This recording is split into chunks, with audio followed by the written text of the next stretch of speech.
Hey, welcome back to Inside the Vandals. Well, the Idaho volleyball team absolutely dominated their Big Sky opponents this last week. Nathan Romans with the story. After straight set wins last week over Montana and Montana State, the Vandal volleyball team is near the top of the pack in the Big Sky Conference.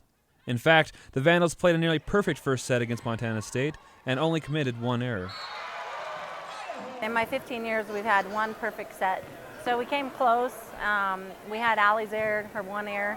In that first game, game two, we only had 4, and I have no idea what we finished at. But, you know, when you have low errors, you're making teams have to earn a lot of points to beat you, and that's a hard thing to do. The Vandals have swept 5 out of their last 6 matches and are currently 6-2 in the conference. Junior setter Meredith Koba has been a big part of that success, with 43 assists against Montana State and 28 against Montana. Koba leads the Big Sky in assists with an average of 12 per set. All my hitters are awesome, and they're getting it done in the front row, so I can count on everyone. There's not one person that I'm like, oh, like, can't go there. And it's easy when you have hitters that are all putting the ball down and all working hard to get the job done. One of those hitters was sophomore outside hitter Allie Ford, who had 19 kills in the 2 games combined and leads the team in kills with 203 on the season. She is only one of the many Idaho hitters that have put the team on the top of the Big Sky rankings in hitting percentage and kills. We're really coming together as a team right now. Like, all the little pieces that weren't necessarily put together in preseason are coming together now. And the fact that we played a harder preseason has really helped us. Parity has become a theme for Idaho, with different players stepping up every game. This offense has become the most explosive and effective in the Big Sky. You know, if we can spread and distribute to all of our hitters, I think that's our goal right now. And, you know, for Meredith, it's really figuring out what hitters are hot, how they're blocking those hitters, so what's working in each rotation. And once they start keying on that, we switch it up and do something different. So I think that the hitters have been ready for that. So it's a matter of just, can we keep getting more and more consistent? I think we're proving that we can. Idaho is right in the mix to host the Big Sky Conference playoffs and plays at home 5 out of their next 8 games. They are currently number 2 in the Big Sky North behind North Dakota, who will visit Memorial Gym for a rematch Thursday, November 13th. You know, they have a goal in mind. They want to really be able to host at the end of the year. And so the way that happens is whichever team on either side of the division, whoever has the best winning percentage, gets to host. So, you know, we haven't peaked yet, like we keep talking about. We haven't hit, you know, our best. We're doing some great things, and we're getting steadier. We're getting more consistent. Now we just have to do it over a longer period of time. For Inside the Vandals, I'm Nathan Romans.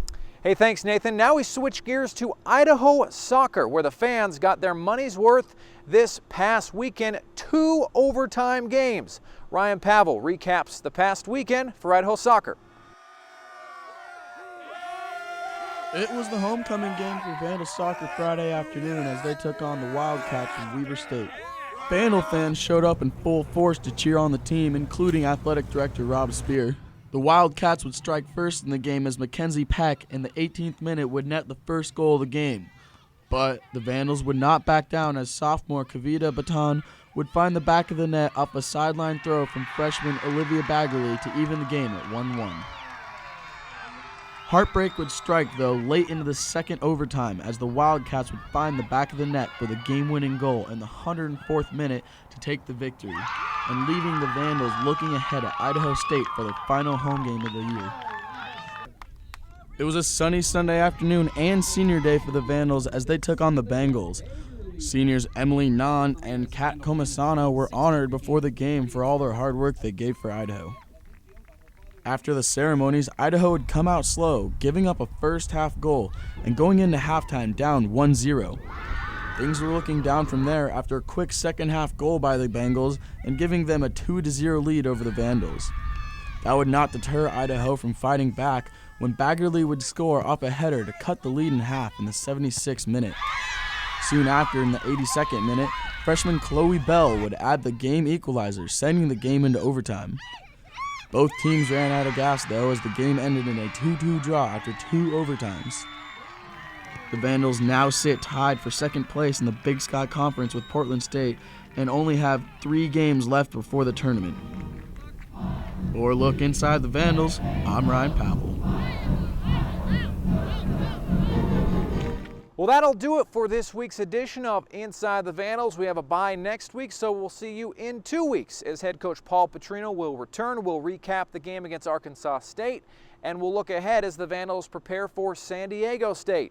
Thanks for tuning in, and we'll see you next time.